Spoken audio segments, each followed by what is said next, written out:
ಬರೀ ಸಚಿವ ಸ್ಥಾನ ಕೊಡ್ತಾರೆ ಅಂತ ಅನ್ಕೊಂಡಿರ್ಲಿಲ್ಲ. ಅವ್ರಿಗೆ ಮೈಸೂರು ಜಿಲ್ಲೆಗೆ ಉಪಮುಖ್ಯಮಂತ್ರಿ ಕೊಡ್ತಾರೆ ಅಂತಾನೆ ನಾವೆಲ್ಲರೂ ನಿರೀಕ್ಷೆ ಇಟ್ಕೊಂಡಿದೀವಿ. ಈಗ ಉಪಮುಖ್ಯಮಂತ್ರಿ ಅಲ್ಲದೇನೆ ಮಂತ್ರಿಯೂ ಇಲ್ಲ ಅಂದಾಗ ನಮ್ಗೆ ಬಹಳ ಬೇಜಾರಾಗಿ ಮನಸ್ಸಿಗೆ ನೋವಾಗಿ ಇವತ್ತು ಇಲ್ಲಿ ನಾವು ಈ ಹೋರಾಟ ಮಾಡ್ತಾ ಇದೀವಿ ಅಂತ ಅನ್ಕೊಂಡಿರ್ಬೋದು ಅವರು. ಇದಿಷ್ಟಕ್ಕೆ ನಿಲ್ಲಲ್ಲ ಹೋರಾಟ.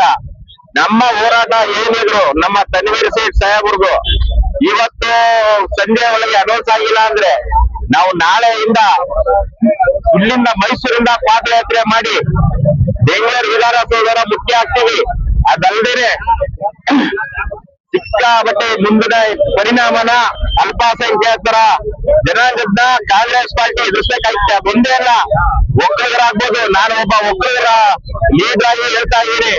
ಬರೀ ಒಕ್ಕಲಿಗರು ಮಾತ್ರ ಅಲ್ಲ, ಪ್ರತಿಯೊಂದು ಜನಾಂಗ, ನಾಯಕರು, ಎಸ್ಸಿ, ಎಡಗೈ ಬಲಗೈ ಆಗ್ಬೋದು, ಒಕ್ಕಲಿಗರಾಗ್ಬೋದು, ಕುರುಬರಾಗ್ಬೋದು, ಕ್ರಿಶ್ಚಿಯನ್ಸ್ ಆಗ್ಬೋದು, ಪ್ರತಿಯೊಂದ ಜನಾಂಗ ಇವತ್ತು ಲಿಂಗಾಯತರಾಗ್ಬೋದು, ಬ್ರಾಹ್ಮಣರಾಗ್ಬೋದು, ಎಲ್ಲ ಇವತ್ತು ಒಮ್ಮತದಿಂದ ಇವತ್ತಿಲ್ಲಿ ನಾವು ಪ್ರತಿಭಟನೆ ಮಾಡ್ತಾ ಇದ್ದೀವಿ. ಅದೇ ಜನ ಇಡೀ ಎಷ್ಟು ಜನನು ಮೈಸೂರಿಂದ ಬೆಂಗಳೂರು ವಿಧಾನಸೌಧ ಮುಖ್ಯ ಆಗದಂತ ಪಾದಯಾತ್ರೆ ಮಾಡಿ ನಾವು ಇನ್ನ ಪ್ರತಿಭಟಿಸ್ತೀವಿ. ಮುಂದಿನ ಎಲೆಕ್ಷನ್ ಅಲ್ಲಿ ಅವ್ರಿಗೆ ಏನು ಕೊಟ್ಟಿಲ್ಲ ಅಂದ್ರೆ ಮುಂದಿನ ಎಲೆಕ್ಷನ್ ಅಲ್ಲಿ ಅದರ ಪರಿಣಾಮವನ್ನ ಸರ್ಕಾರ ಎದುರಿಸಬೇಕಾಗ್ತದೆ. ಅಲ್ಪಸಂಖ್ಯಾತರ ಜನ ಬಹಳ ಕಡೆಗಣಿಸ್ತಾ ಇದ್ದಾರೆ. ಮೈಸೂರು ಜಿಲ್ಲೆಯಲ್ಲಿ 6 ಜಿಲ್ಲೆಗೆ ಒಬ್ಬರು ನಾಯಕರಲ್ಲಿ ಈಗೆಲ್ಲ ಈಗೇನು ಸೌತ್ ಕೊಟ್ಟಿದ್ದಾರೆ ಮಂತ್ರಿನ, ಸಾಲದಕ್ಕೆ ಬೆಂಗಳೂರು ಕೊಟ್ಟಿದ್ದಾರೆ, ನಾರ್ತ್ ಕರ್ನಾಟಕ ಕೊಟ್ಟಿದ್ದಾರೆ, ಈ ಸೌತ್ ಕರ್ನಾಟಕ ಕೊಟ್ಟಾರೆ, ಸೌತ್ ಕರ್ನಾಟಕ ಕೊಟ್ಟಾರೆ, ವೆಸ್ಟ್ ಆಯ್ತು, ನಾರ್ತ್ ಆಯ್ತು, ಬೆಂಗಳೂರಿಗಾಯ್ತು. ಸೌತ್ಗೆ ಮಂತ್ರಿ ಅನ್ನೋದೇ ಅಲ್ಪಸಂಖ್ಯಾತರಿಗೆ ಇಲ್ಲಿಗೆ ಕೊಟ್ಟಿಲ್ಲ.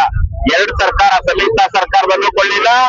ಈಗ ನಮ್ದೇ ಸರ್ಕಾರ 138 ಸೀಟ್ ಬಂದಾಗಲೂ ಸುಧಾ ನಮ್ಮ ತನ್ವೀರ್ ಸೇಠ್ ಸಾಹೇಬರಿಗೆ ಮೊದಲನೇ ಹಂತದಲ್ಲೂ ಕೊಟ್ಟಿಲ್ಲ, 2ನೇ ಹಂತದಲ್ಲೂ ಕೊಡ್ತಾ ಇಲ್ಲ ಅಂದ್ರೆ ಜನ ಎಲ್ಲ ಬೇಸತ್ತಿ ಕೊನೆಗೆ ನಿಂತಿದ್ದಾರೆ. ಏನ್ ಬೇಕಾದ್ರೂ ಮಾಡ್ಕೊತಾರೆ. ಇವತ್ತು ಕೆಲವು ಜನ ಪ್ರಾಣ ಕೊಡಕ್ಕೂ ರೆಡಿ ಇದ್ದಾರೆ. ಈ ಕಮಿಷನ್ ಸಚಿವ ಸ್ಥಾನ ಮಿಸ್ ಆಗೋದಕ್ಕೆ ಕಾಣದ ಕೈಗಳಿಗೆಲ್ಲ ಕೆಲಸ ಮಾಡ್ತಿದ್ದಾವ ಸರ್. ಕಾಣದ ಕೈಗಳು ಕೆಲಸ ಮಾಡೋದು ಬಿಡೋದು ಅವರು ಸೇರಿದ್ರು ಸರ್. ಸರ್ಕಾರ ಕಂಡಿಲ್ವಾ ಸರ್? ಈಗ DK ಸಾಹೇಬ್ರಿಗಾಗ್ಬೋದು, ಸಿದ್ದರಾಮಯ್ಯ ಸಾಹೇಬ್ರಿಗಾಗ್ಬೋದು, ಮೇಲೆ ಬಲಿಕರಣ ಕರೆಯೋದು ಎಲೆಕ್ಷನ್ ಏನಿಲ್ಲ, ಎಲೆಕ್ಷನ್ ಬೇಡ ಅಂತ ಹೇಳಿದ್ರು. ಇಂಥವ್ರಿಗೆ ಇಲ್ಲಿ ಅಂತ ಹೇಳಿದ್ರು. ಒಂದೊಂದು ಓಟ್ ಮುಖ್ಯ, ಒಂದೊಂದು MLA ಮುಖ್ಯ ಅಲ್ವಾ ಸರ್? ಸರ್ಕಾರಕ್ಕೆ ಒಂದೊಂದು ಓಟ್ ಮುಖ್ಯನೇ. ಒಂದ್ ಓಟಿಂದ ಸೋತ್ರೆ MLA ಆಗಕ್ಕಾಗಲ್ಲ. ಒಬ್ಬ MLA ಇದೆ ಸರ್ಕಾರ ನಡೆಸಕ್ಕಾಗ್ತದೆ ಸರ್. ಒಬ್ಬ MLA ಮುಖ್ಯನೇ, ಒಂದೊಂದು ಓಟು ಮುಖ್ಯನೇ. ಈಗ ಮುಂದವರಿಗೆ ನಾವೆಲ್ಲ ಏನ್ ಅನ್ಕೊಂಡಿದೀವಿ, ಉಪಮುಖ್ಯಮಂತ್ರಿ ಮಾಡ್ತಾರೆ, ಒಳ್ಳೆ ಪೋರ್ಟ್ಫೋಲಿಯೋ ಕೊಟ್ಟು ಅವ್ರನ್ನ ಸರ್ಕಾರದಲ್ಲಿ ಮುನ್ನಡೆಸ್ತಾರೆ ಅನ್ಕೊಂಡಿದೀವಿ. ಅವ್ರ ಗೌರವವಾಗಿ ನಡೆಸ್ತಾರೆ ಅಂತ. ಯಾಕೆಂದ್ರೆ ಅವ್ರ ತಂದೆ 7 ಬಾರಿ, ಇವ್ರು 6 ಬಾರಿ, ಏನ್ ಕಮ್ಮಿನ ಸರ್?